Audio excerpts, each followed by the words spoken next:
When I wanted to build a PA rig for our band, I spent countless hours researching it. The options almost feel endless, and it gets completely overwhelming. In this video, I'm going to talk about the equipment and gear that I see other bands using, other engineers using day to day in clubs, bars, and even outdoor gigs. I've even made an interactive spreadsheet that will have a few example rigs and a custom builder that I'll link to and talk more about at the end of this video. Since you never know the size of the band, I've found that building for a 5-piece band fits the bill most of the time. So we'll start with number 1, the mixer. The most common mixer by far is the X32 and the M32 mixers.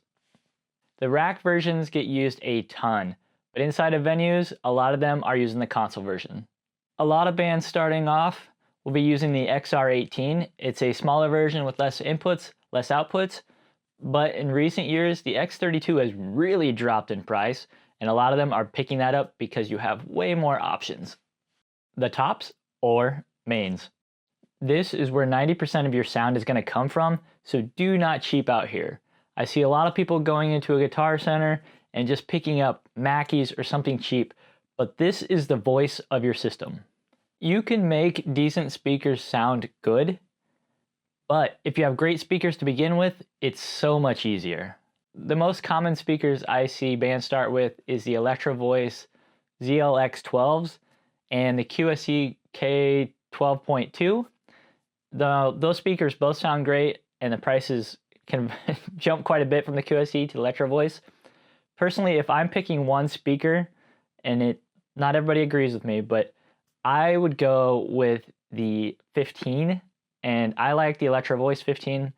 The reason I like a 15 sometimes is on your smaller rig, you're not pushing a lot of subs a lot of time, and you can get a little bit of extra oomph from a 15.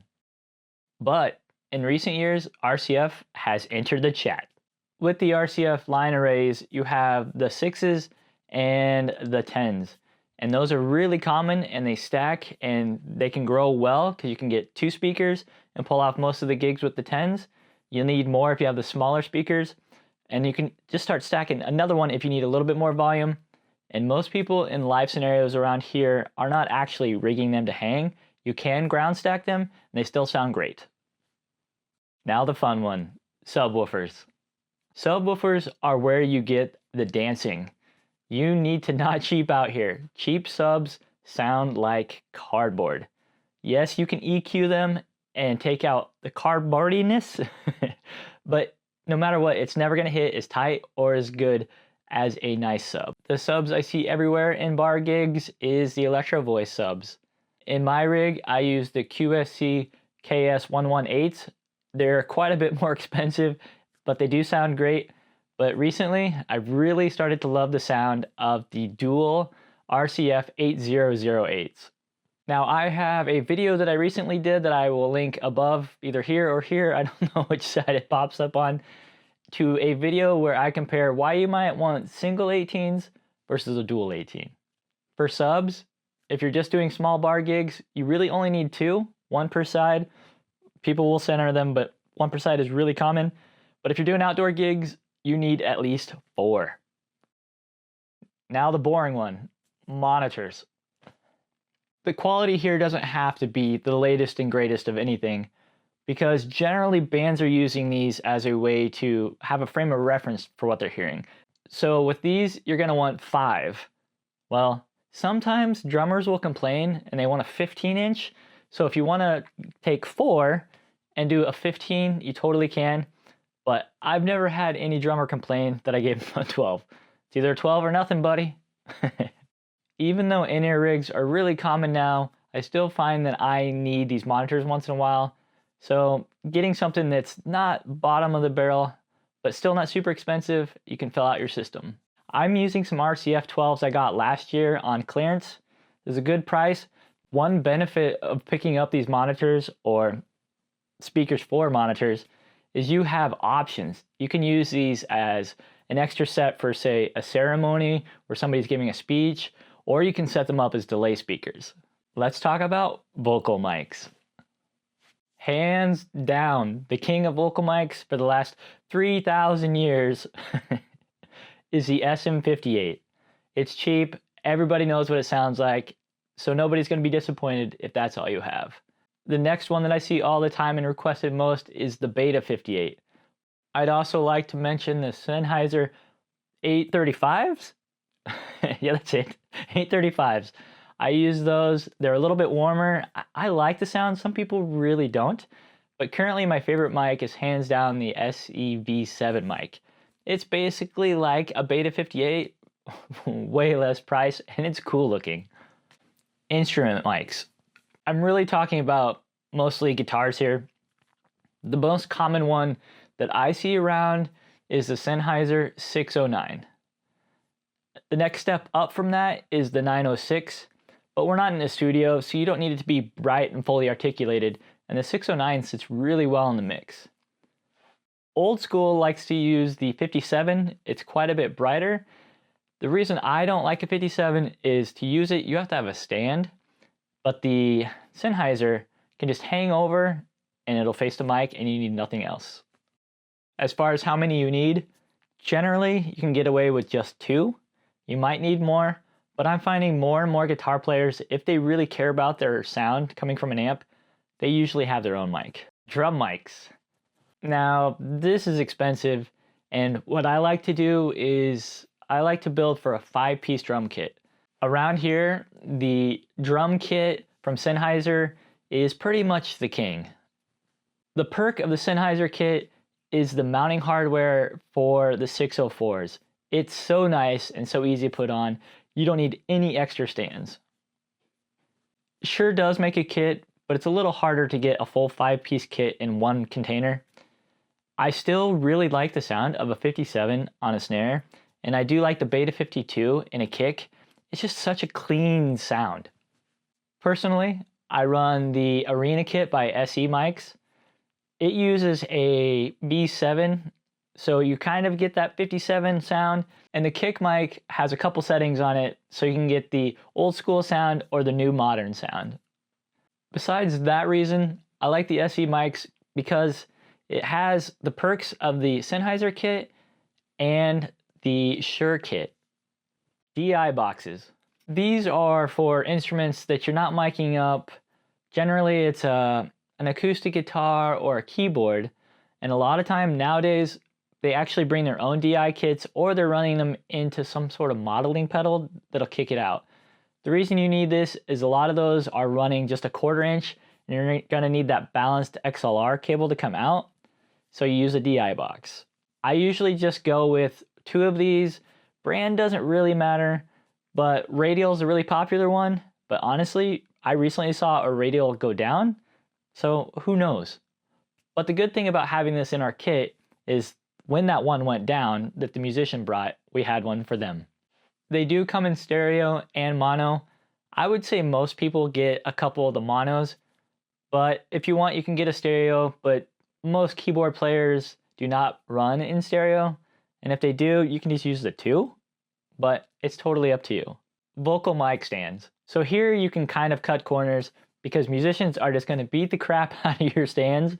You don't want to go cheap, but you don't want to spend a ton of money on gravity stands for some random musician that's just probably going to knock over your mic stand.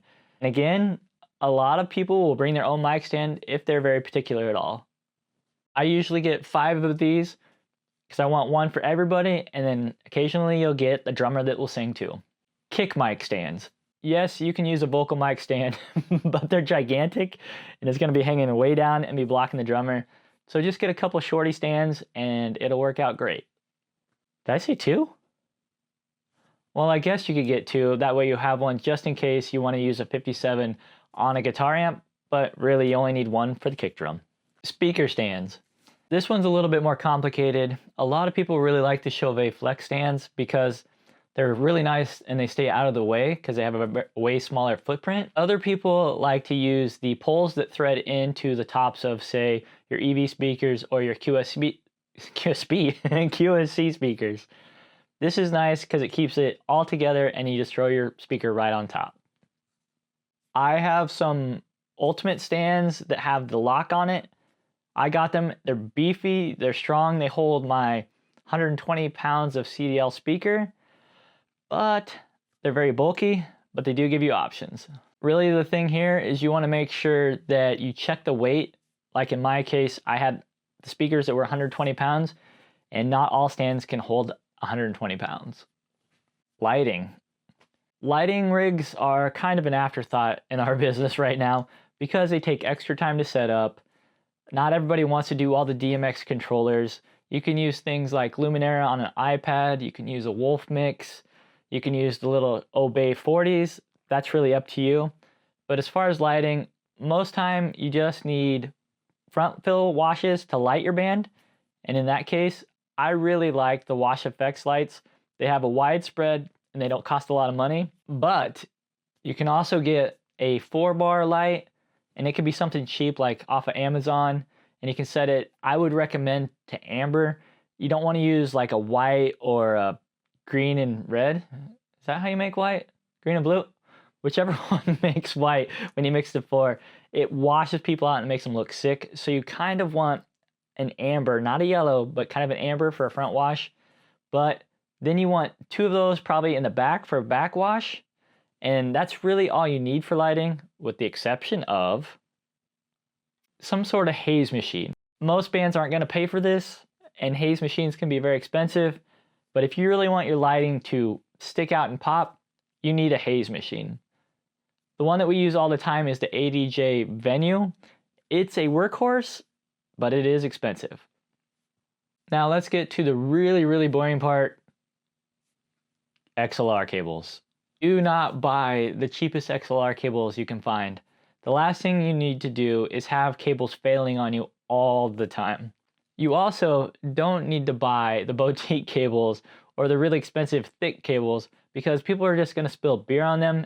I have a brand that I found on Amazon that I've been using for the last 6 or 7 years, and I've had maybe one fail. That may not work for everybody, because as we all know, products after years of being manufactured sometimes lose the quality they had, but I've had really great luck. Power and extension cables.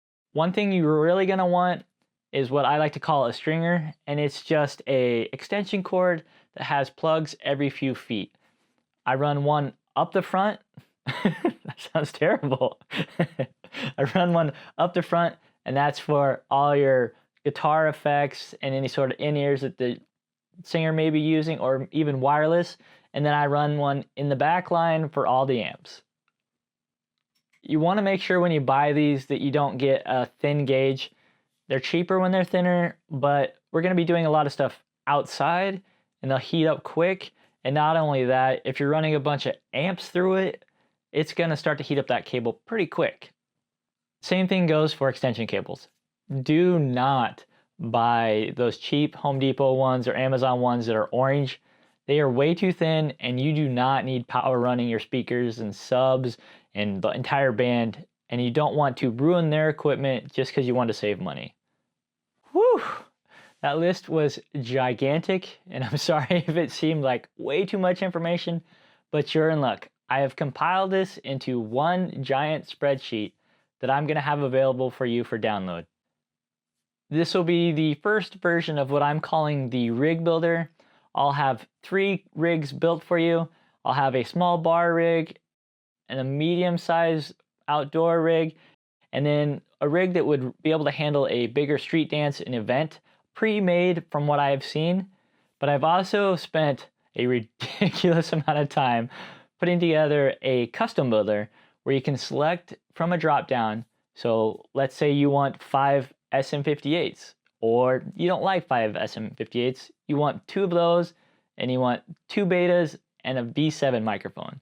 You can do that all in my custom builder. When you pick the item, you can then choose the quantity you want, and that'll change the pricing. And then the pricing down below for the entire rig will change. It'll also give you a link to Amazon, and currently Guitar Center, Sweetwater hasn't approved my affiliate status yet. But when they do, I'll add those links. And what those links do is I get a little bit of commission off of each of those sales to help support the channel and all the work that I put into the sheet. For a while, I'll have this set up, the link as donation. So if you just want to try it out, you can. And if you feel like throwing me a few bucks, I would really appreciate it. But I really just want to give back to the community because I spent so much time researching and using the wrong gear, and I don't want that to happen to you. This is not the end all be all best list in the world. It's, again, literally things I see all the time that people are using because they can count on it. I'll continue to update the list as I see more things, or maybe even RCF stuff becomes more popular, I'll add to it, and I'll continue to update the prices as we go. Thank you so much for hanging out with me today, going through this video, building a rig for a 5-piece band, and I hope this information is helpful for you so that you can get your rig built in confidence and be able to pull off your next gig. Thank you so much, and I'll see you at the next gig.